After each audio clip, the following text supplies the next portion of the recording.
Not gateway వస్తుంది కదా, ఇదిగో నాట్ గేట్వే VPC2 కోసం క్రియేట్ అయింది కదా, క్రియేట్ అయిందా?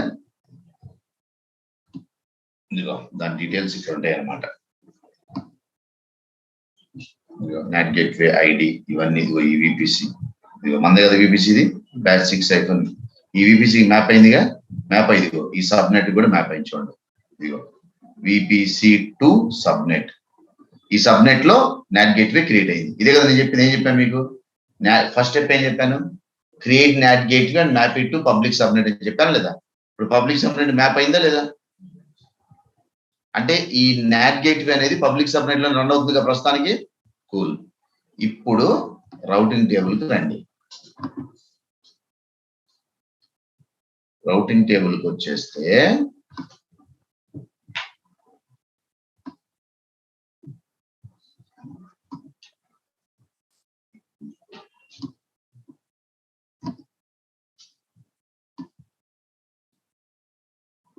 ఇదిగో ఏమంటుంది ఇక్కడ? దేని నుంచి అలా చేయమంటుంది? నాట్ నుంచి అలా చేయమంటుంది. ఇక్కడ మీరు 00 ఇవ్వకపోతే స్పెసిఫిక్ గా ఏదైతే ప్రైవేట్ సబ్నెట్ అనుకున్నారు కదా ఆ రేంజ్ ఇచ్చేయండి చాలు. 00 కూడా ఇవ్వడం అవసరం లేదు. మీరు DB రన్ అవుతున్న సబ్నెట్ ఉంది కదా మనం చెప్పుకున్న ఎగ్జాంపుల్ లో, ఆ సబ్నెట్ కి రేంజ్ ఏదైతే ఉందో ఆ రేంజ్ ఇక్కడ ఇచ్చేయండి. సింపుల్. ఇదే నేను చెప్పింది. ఇంతకుముందు ఇంటర్నెట్ గేట్వే క్రియేట్ చేసినప్పుడు ఇక్కడ ఏమి ఇచ్చాం? ఇంటర్నెట్ గేట్వే ఇచ్చాం మ్యాపింగ్ గుర్తుందా? ఇప్పుడు త్రూ నాట్ వెళ్ళాలి. రెండు స్టెప్స్. అది మొత్తం ఎందుకు క్రియేట్ చేశా అంటే మీకు VPC కూడా ఆటోమేటిక్ ఎలా క్రియేట్ చూపించాలని చేశారు. అయితే మనం మామూలుగా ఈ 2 స్టెప్స్ చేసుకుంటే చాలు.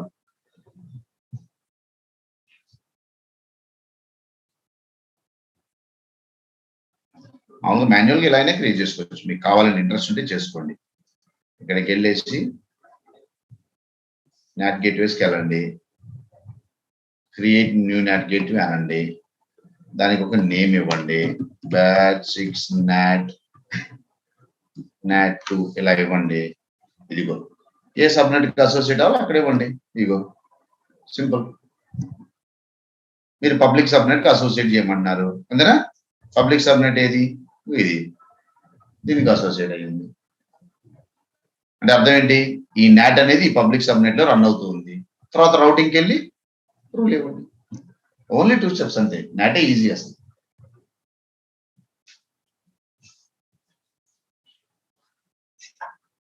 చేయాలి, చేస్తే అలవాటు, చూస్తే రాదు, ప్రాక్టికల్గా చేయాలి.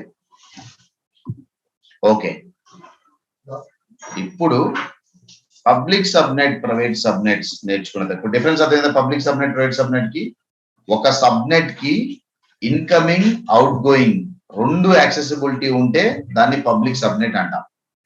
అది ఎలా? Through internet gateway. అదే ఒక సబ్నెట్ కి ఓన్లీ అవుట్ గోయింగ్ ఉండి ఇన్కమింగ్ లేదనుకో దీన్ని ప్రైవేట్ సబ్నెట్ అంటాం. It is achieved through not. Simple. అది ఇది చాలా ఇంపార్టెంట్ క్వశ్చన్ కూడా. Difference between public subnet and private subnet. ఒక సబ్నెట్ కి ఇంటర్నెట్ గేట్వే అటాచ్ చేసి both incoming and out going ఉంటే పబ్లిక్. అదే ఇంకో సబ్నెట్ కి not gateway attach, routing not gateway ద్వారా జరిగి only out going possible, incoming not possible అంటే దట్ విల్ బికమ్ ప్రైవేట్. అది పబ్లిక్ కి ప్రైవేట్ కి డిఫరెన్స్. అది అడుగుతారు, చాలా క్వశ్చన్స్ అడుగుతారు, ఇది చాలా ఇంటర్వ్యూస్ లో అడుగుతారు ఈ క్వశ్చన్.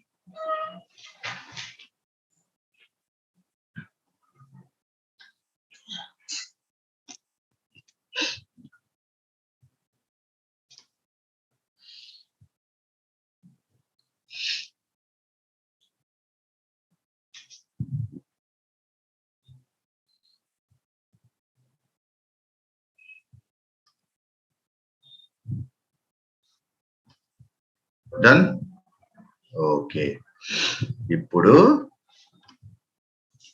ఒక టాపిక్ ఎక్స్ప్లెయిన్ చేస్తా, మీరు దీన్ని చేయాలి, మీరే చేసుకోవాలి ప్రాక్టికల్ గా. చూడండి, నాకు 2 VPCలు ఉన్నాయి నా ఆర్గనైజేషన్ లో. 2 VPCలు రన్ అవుతుంది. 2 VPCలు ఇప్పుడు మనం క్రియేట్ చేసిన దాంట్లో 2 VPCలు ఉన్నాయిగా. ఒక VPCకి రేంజ్ ఏమి ఇచ్చాను చెప్పండి? by 16 ఇచ్చాం. దీన్ని VPC1 అన్నా. ఇక్కడ 20.0.0 by 16 అని ఇచ్చా. దీనికి VPC2 అని పేరు పెట్టా అంతేగా. ఓకే, ఇప్పుడు ఇక్కడ చూడండి, ఇక్కడ EC2 ఇన్స్టెన్స్ ఉందనుకో, ఇక్కడ కూడా ఒక EC2 ఇన్స్టెన్స్ ఉందనుకో, మీరు చెప్పండి నాకు ఇప్పుడు బై డిఫాల్ట్ వీటి మధ్య కనెక్షన్ బై డిఫాల్ట్ ఎస్టాబ్లిష్ అవుద్దా? అవ్వదు. ఎందుకంటే VPCs ఆర్ ప్రైవేట్. ఒక ప్రైవేట్ VPCL ఇంకో ప్రైవేట్ VPC తో కనెక్ట్ అవుద్దా? అసలు పాసిబుల్ ఉందా? ఇంపాసిబుల్. పాసిబిలిటీ అనేది లేదు. మరి నిజంగా పాసిబిలిటీ కనెక్ట్ అవ్వాలంటే అప్పుడు ఇప్పుడు బ్యాంకింగ్ లో అర్థం చేసుకోండి, మీ సేవింగ్స్ అకౌంట్ ఉంది, లోన్స్ అకౌంట్ ఉంది. సేవింగ్స్ అకౌంట్ వెళ్ళి అదే లోన్స్ అప్లికేషన్ వెళ్ళి సేవింగ్ అప్లికేషన్ తో కమ్యూనికేట్ అయ్యి నెల నెల EMI కట్ అవుతూ ఉండాలనుకోండి. ఇప్పుడు ఈ రెండు అప్లికేషన్స్ కమ్యూనికేట్ అవ్వాలా వద్దా? ఇప్పుడు రెండు అప్లికేషన్స్ రెండు డిఫరెంట్ VPC లో ఉంటే మరి ఎలా కనెక్ట్ అవుతాయి? ఈ కాన్సెప్ట్ నే పీరింగ్ అంటాం. Peering, VPC peering full name, VPC peering, PEERING peering, PEERING VPC peering, VPC peering.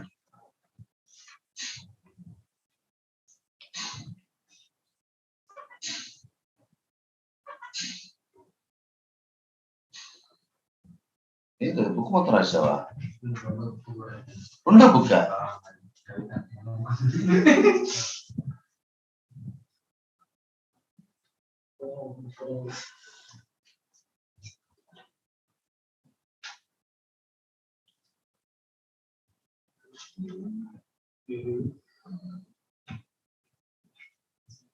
Okay right.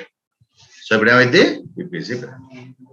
ఇప్పుడు మీరు ఈ VPC పీరింగ్ ఎలా జరుగుద్ది అంటే చాలా ఈజీ. మీరు ఫేస్బుక్ లో ఫ్రెండ్ రిక్వెస్ట్ పంపిస్తారు కదా, అలా జరుగుద్ది. As simple as. రెండు VPCs కనెక్ట్ అవ్వాలి అంటే ఒక VPC ఇంకొక VPC కి ఫ్రెండ్ రిక్వెస్ట్ పంపించాలి. దాన్ని పీరింగ్ రిక్వెస్ట్ అంటాం. Peering request. ఇప్పుడు VPC1 వెళ్ళి VPC2 తో కమ్యూనికేట్ అవ్వాలనుకోండి, boss I want to connect you please allow me అని రిక్వెస్ట్ పంపించాలి. పీరింగ్ రిక్వెస్ట్ అంటారు. అనగానే రెండో వాడు దాన్ని యాక్సెప్ట్ చేయాలి. సో దీన్ని requester VPC, accepter VPC అంటాం. Requester VPC and accepter VPC అంటాం.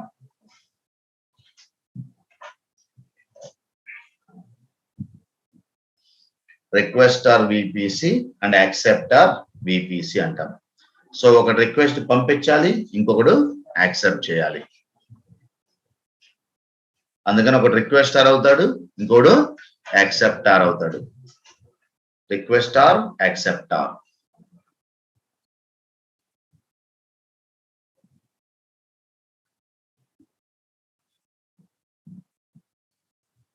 డన్. కూల్. ఇప్పుడు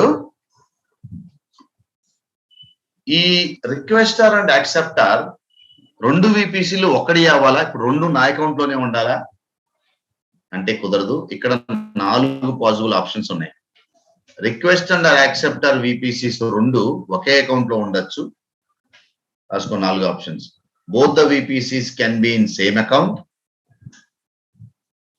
Both the VPCs can be in same account. Second option, can be in different accounts. Second option, can be in different accounts. Third option, it can be in same region. Can be in same region. Fourth option, it can be in a different regions.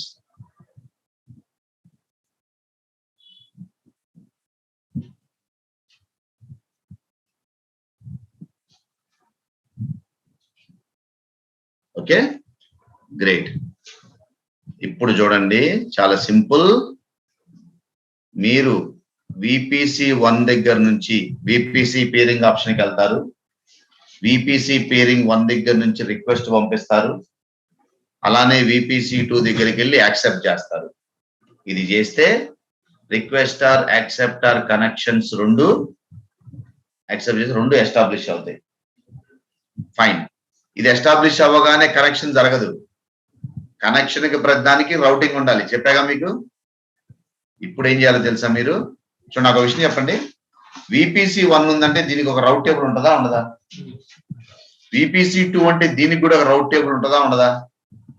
ఇప్పుడు చాలా simple గా ఏం చేయాలంటే, ఇగో దీని రౌట్ టేబుల్కి వెళ్తా. First దాని రౌట్ table కి వెళ్ళి ఒక యాడ్ రూల్ చేస్తా, రౌట్ రూల్ యాడ్ చేస్తా.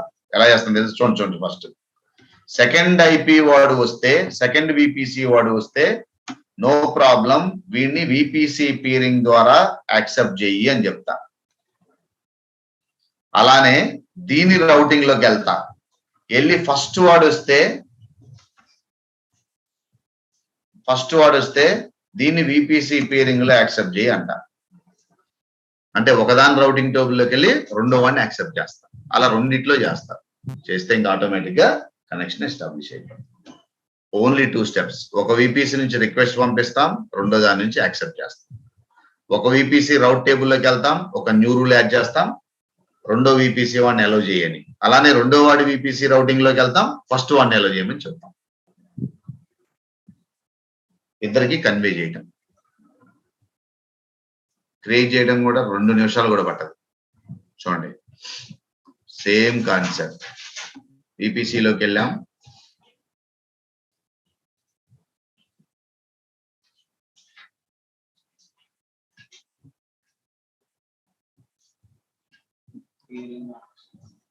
పేరింగ్ కనెక్షన్స్ లోకి వెళ్ళాం. ప్రస్తుతానికి ఏం లేవు. క్రియేట్ పేరింగ్ కనెక్షన్ అన్నా, పేరింగ్ నేమ్ ఇచ్చాం, బ్యాచ్ 6 పేరింగ్ అని ఇచ్చాం. ఇక్కడ చూడండి, రిక్వెస్టర్ VPC, యాక్సెప్టర్ VPC రెండు వాళ్ళు. వీడు రిక్వెస్టర్, వీడు యాక్సెప్టర్. ఎవరి దగ్గర నుంచి రిక్వెస్ట్ వెళ్తుంది? 1 గాడి దగ్గర నుంచి. ఈ రెండో వాడు ఎక్కడ ఉన్నాడు? అనదర్ VPC ఎక్కడెక్కడ ఉండొచ్చు? 4 ఆప్షన్స్ చూడండి, ఇక్కడ చదవండి. My account, another account, same region, another region. ఇవేగా 4 ఆప్షన్స్ చెప్పింది మీకు. చాలా సింపుల్. ఇప్పుడు యాక్సెప్టర్ VPCకి వెళ్ళేవాడు రెండో వాడికి వెళ్తున్నాను. డన్ ఇచ్చేసి ఇక్కడ పేరింగ్ కనెక్షన్ క్రియేట్ చేస్తాను. చేస్తే నాకు ఇప్పుడు స్టేటస్ ఏం చూపిస్తుంది చూడండి. నాకు ఇది స్టేటస్ ఏం చూపిస్తుంది?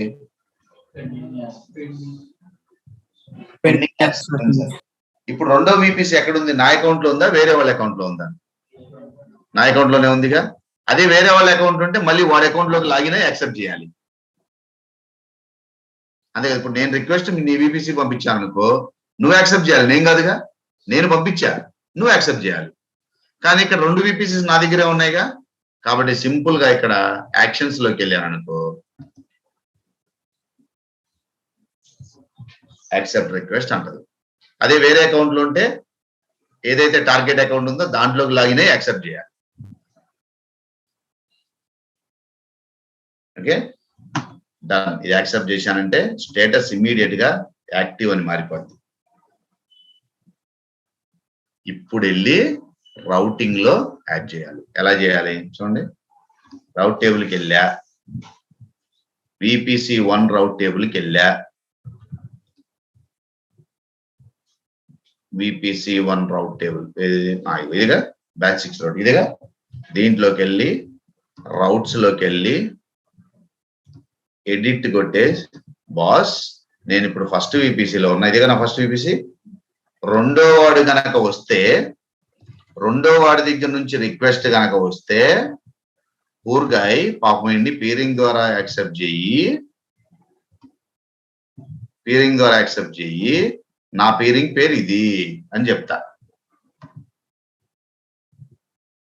సేవ్ చేస్తా.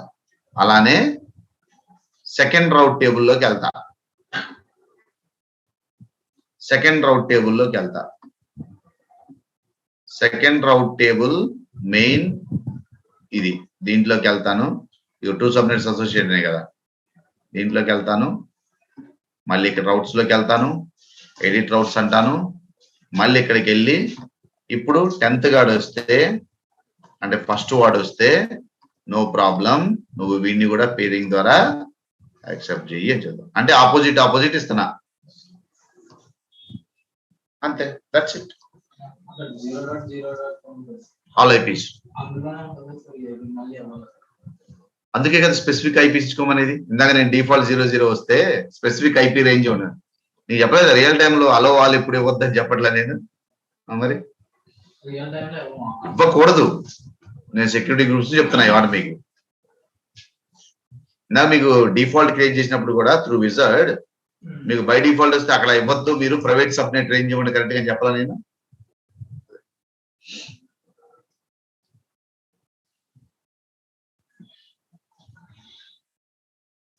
ఓకే, ఇవి మీకు నెట్వర్కింగ్ లో ఉన్న మేజర్ టాపిక్స్ మనం జనరల్ గా నేర్చుకునేవి. ఓకే కూల్, చాలే నెక్స్ట్ వేరే టాపిక్ స్టార్ట్ చేద్దాం. ఓకే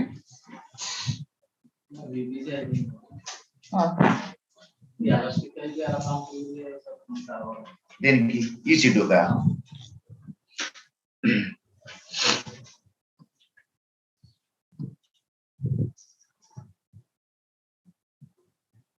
సో నువ్వు ఈ క్వశ్చన్ అడిగావంటే అసలు దాన్ని ఓపెన్ చేసి కూడా చూడాలను దాన్ని అయితే కాదు. నిజం చెప్పు, EC2 పేజ్ ఎలాస్టిక్ ఐపీ ఉంటది, ఎలాస్టిక్ ఐపీ తీసుకుంటాం,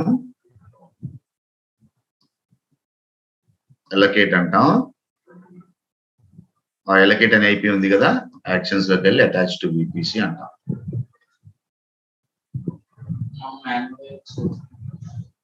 ఇచ్చేది ఇప్పుడు అసోసియేట్ అంటే EC2 ఇన్స్టెన్స్ నేమ్ అడుగుద్ది, ఏ EC2 కని. ఇదిగో ఇదే మాన్యువల్, ఇంకేం మాన్యువల్. సో నువ్వు క్వశ్చన్ అడిగావంటే అసలు నువ్వు ట్రై చేయలేదని అర్థం. అది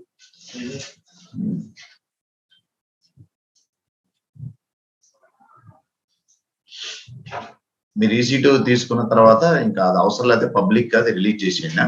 don't hold it back, release.